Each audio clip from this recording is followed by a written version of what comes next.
Hi,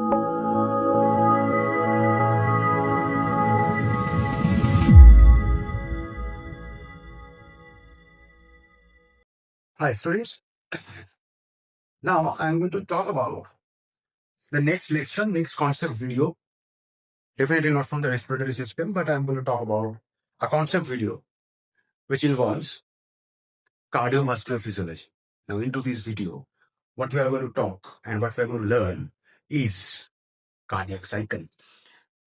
A lot of people or a lot of students I have seen face difficulty in understanding the in-depth concept of this particular topic. Now, it's not that much hard, but definitely you have to remember certain things and you have to understand those propositions. What is actually happening in a whole cardiac cycle during systole and the diastole. Later on, I will be connecting this cardiac cycle with ECG after learning the ECG itself. I will connect both these two things together. Now, how can you interpret an ECG from a cardiac cycle, or how can you interpret cardiac cycle from an ECG? All right, along with some abnormalities into it. So let's start what is there in the cardiac cycle. Now, when we see in this diagram, if you can see this, the first step that I have mentioned over here is atrial systole. So whenever we are going to talk about the cardiac cycle, now we have to take into account the atria, the ventricle, and the aorta. I am only going to talk about the left side of the heart. Same thing happens in the right side of the heart also, with minute variations of the pressures. The gradient will be a minute difference. More or less, the system remains the same. All right.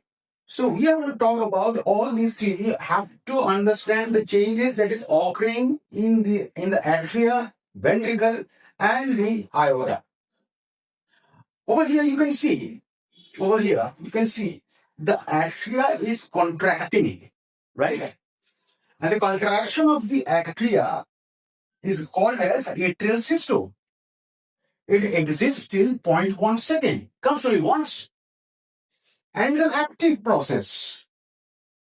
This is an active process because we are talking about contraction. So when we talk about the active process and contraction of the atria to fill blood from the atria to the ventricle, at this point of the time, the ventricle is in relaxed state. But the atria is over here in a contracting stage. The valve over here you can see it is the bicuspid valve. It is open right now, right? The bicuspid valve is open right now. And due to the atrial contraction, when the blood from the atria comes inside the ventricle, due to an active process, it's called atrial systole. Sometimes it is also called as the atrial kick.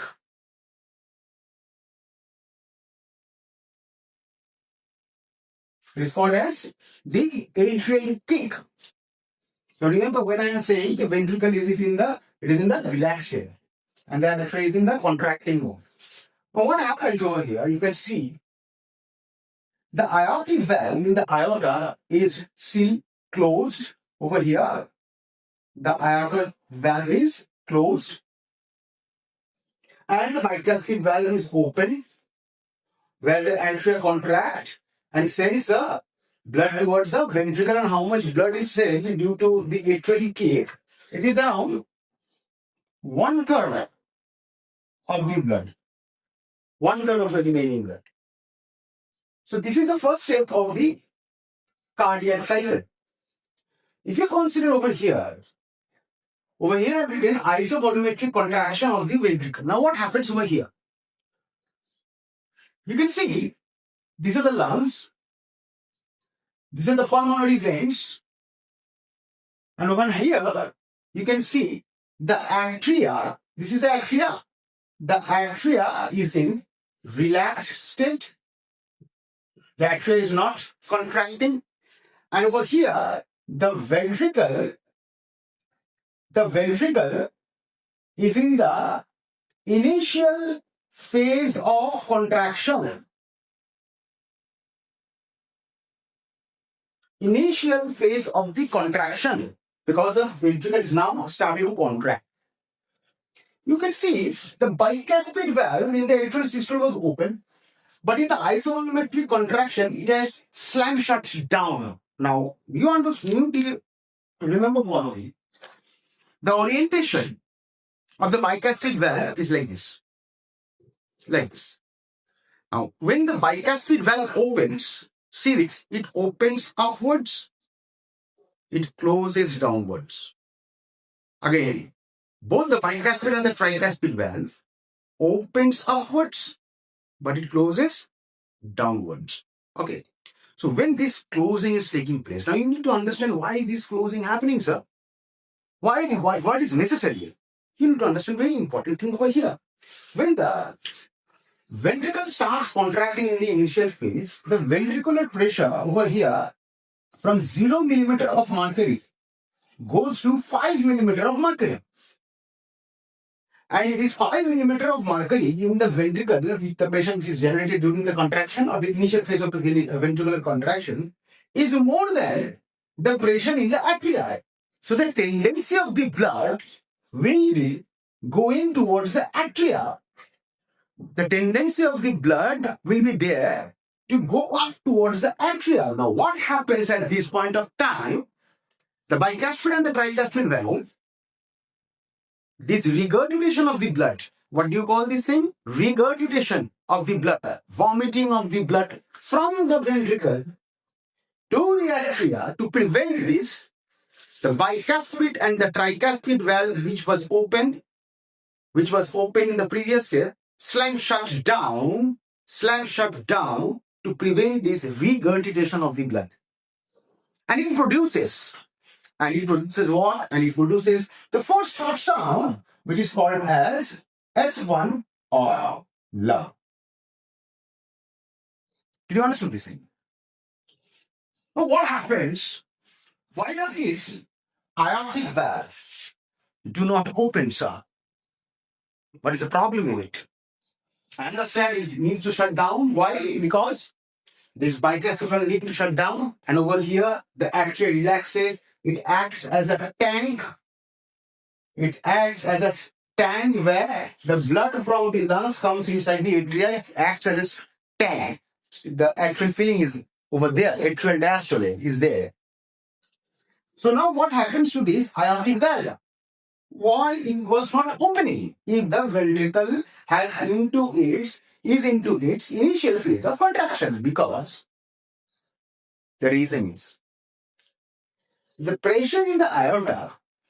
The pressure in the aorta right now, it is around 80 millimeter of mercury.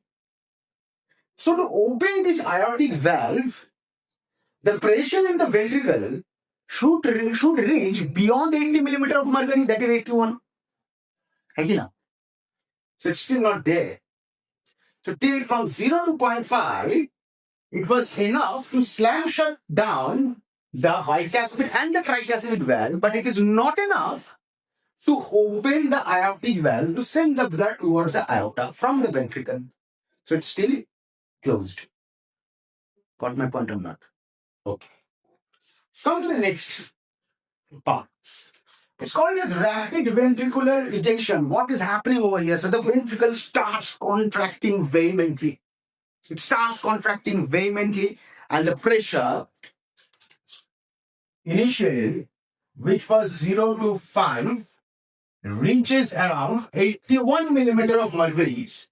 When it goes to 81 millimeter of mercury, and we all knew the pressure in the aorta in the isovolumetric contraction of the ventricle was 80. When the ventricular, in the rapid ventricular ejection, the pressure goes to 81, the aortic valve opens. The aortic valve opens. And after this 81 millimeter of mercury, the ventricular pressure reaches 120 millimeter of mercury. 120 millimeter of mercury. Now you can see over here, what is actually happening? Atria is still into its diastole. It is still acting as a tank The bicuspid valve over here, it is still closed, but the aortic valve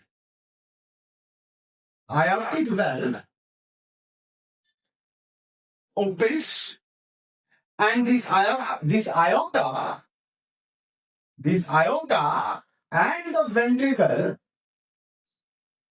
acts as a single passage. You can see it acts as a single passage, the aorta as well as the ventricle.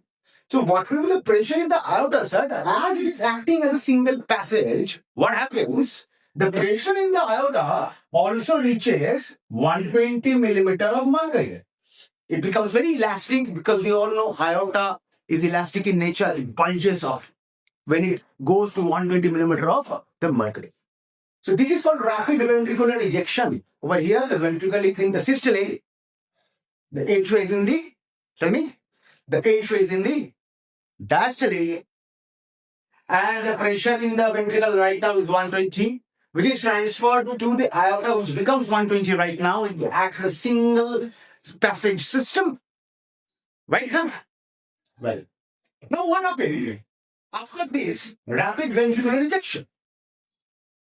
Anything you know, what starts as rapidity comes down to its, what do you call that? It comes down actually. So after the rapid ventricular injection, what happens? There is slow ventricular ejection.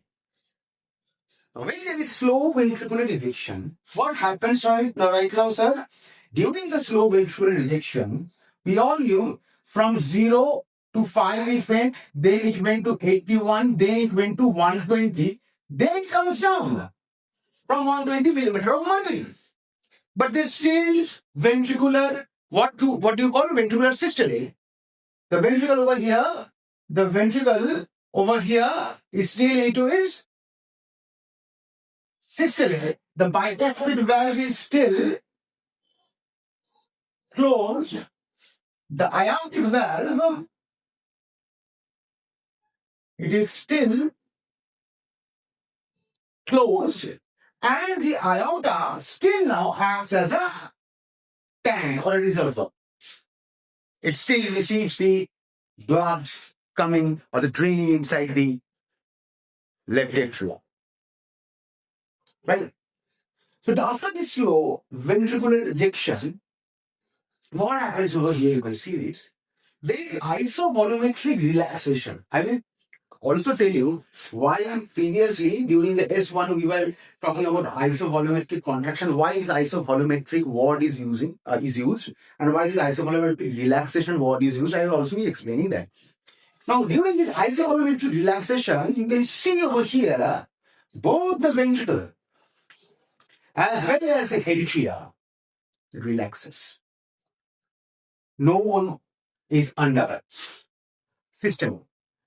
Now, during this isovolumetric relaxation, the atria is still acting as a tank, and the ventricle is actually what? Relaxed. Why? Because the pressure has gone down. Right? So both of them is in the relaxed state, and during this point of time, what happens? You can see this aortic valve over here. This is the aortic valve.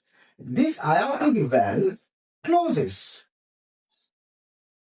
During the closing of the aortic valve, we are going to get S2, that is second heart sound, which is called as the dove. So during isovolumetric contraction of the ventricle, we can say we are hearing the first heart sound, S1, that is the love, and during the isovolumetric relaxation, we are getting the second heart sound, which is called as the dove. Over here, it is still, the atria is still acting as a tank. You can see it in the diagram.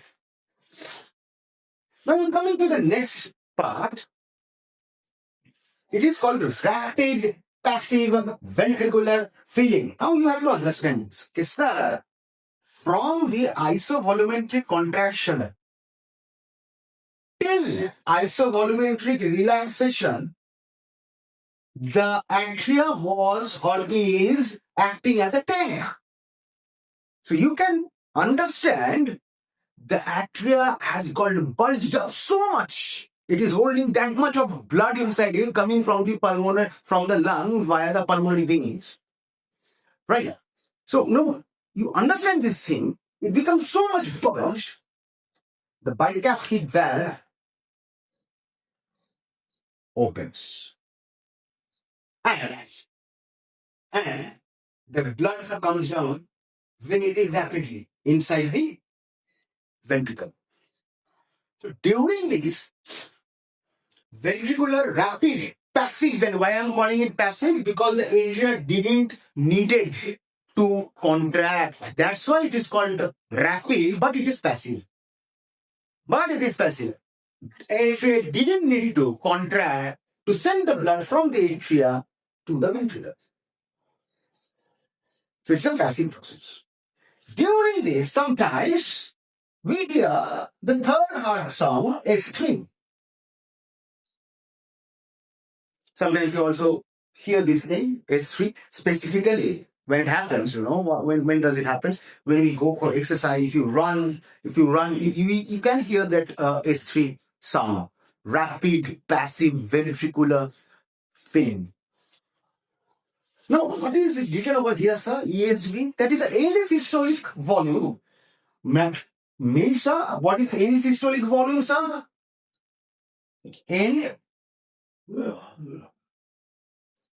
systolic volume. What do you mean by this end systolic volume, sir? Now you can see, when after the slow ventricular ejection, the blood, what is remaining in the ventricle, after the total ejection of the blood from the ventricle, what is remaining in the ventricle, the amount of blood which is remaining after the contraction of the ventricle, total contraction of the ventricle, is known as the end systolic volume. It's called as the end systolic volume.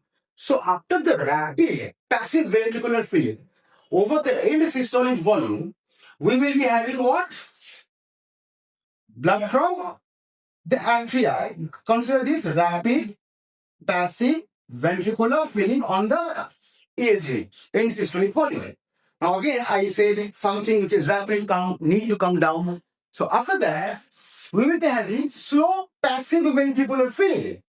So we will see after the total ventricular contraction or the ejection of the blood from the ventricle towards the aorta, there was ESG upon that. Rapid passive ventricular filling of the blood happens with the amount of the blood that is coming from the atria to the ventricle, and it was creating what? S3's third heart sound. It is more pronounced, or you can hear it clearly after some strenuous exercises, right? Now over here, still you can see the atria isn't diastole, right? The ventricle is also in the diastole. Both are relaxing right now, right? So, during the slow passive ventricular filling, the amount of the blood which is again coming from the atria towards the ventricle is coming under slow passive ventricular filling. Over here, you can see in these two processes, both the atria is not acting as a tank. In these two processes, in the rapid passive ventricular filling, and as well as in the slow passive ventricular filling, the atria is not a tank.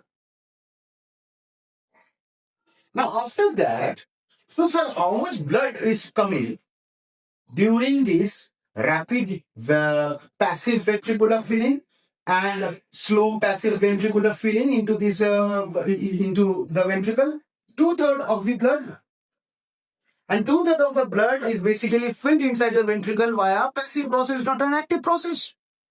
After that, whatever 1/3 of the blood is remaining over here is coming due to atrial systole. Over here also, the atria, is not a tank. So, what are the phases? Now come down to the next proposition. Can you tell me, sir, what are the phases where atria acts as a tank. You see, in the isovolumetric contraction, it acts as a tank. In rapid ventricular ejection, it acts as a tank. In slow ventricular ejection, it acts as a tank. In isovolumetric relaxation, it acts as a tank. But in rapid passive ventricular filling, in slow passive ventricular filling, and in the atrial systole, in these three steps, atria is not a tank. Clear? Come on to the next part. Yes, sir. What is the largest? If in the cardiac cycle, you have been told numerous number of times. Okay, atrial diastole is 0.7 seconds. Is the longest phase. Why it is called as the longest phase? We'll see. Now, atrial diastole means atria is in the relaxed state. See the number of stairs. See the number of stairs where the atria is actually in a relaxed state.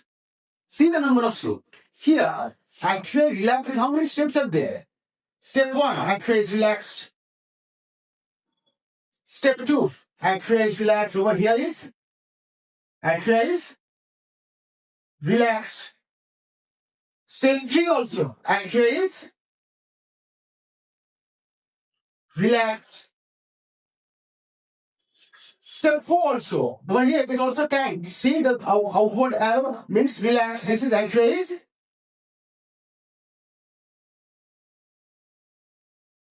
relaxed. Right here. Over here also, atria is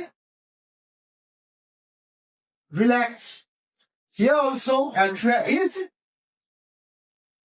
relaxed. So you can see how many steps are there where atria is actually relaxed. 1, 2, 3, 4, 5, 6 steps are there where atria is actually relaxed. So obviously, atrial diastole will be encountered in normal breathing where our normal heartbeat is 72 beats per minute. Around that time, the atria is relaxed and it encounters or it endorses 0.7 seconds. It's the longest phase. And this part is called as what? Diastasis. This is called as the diastasis. Written in your NCERT. It is called as the diastasis.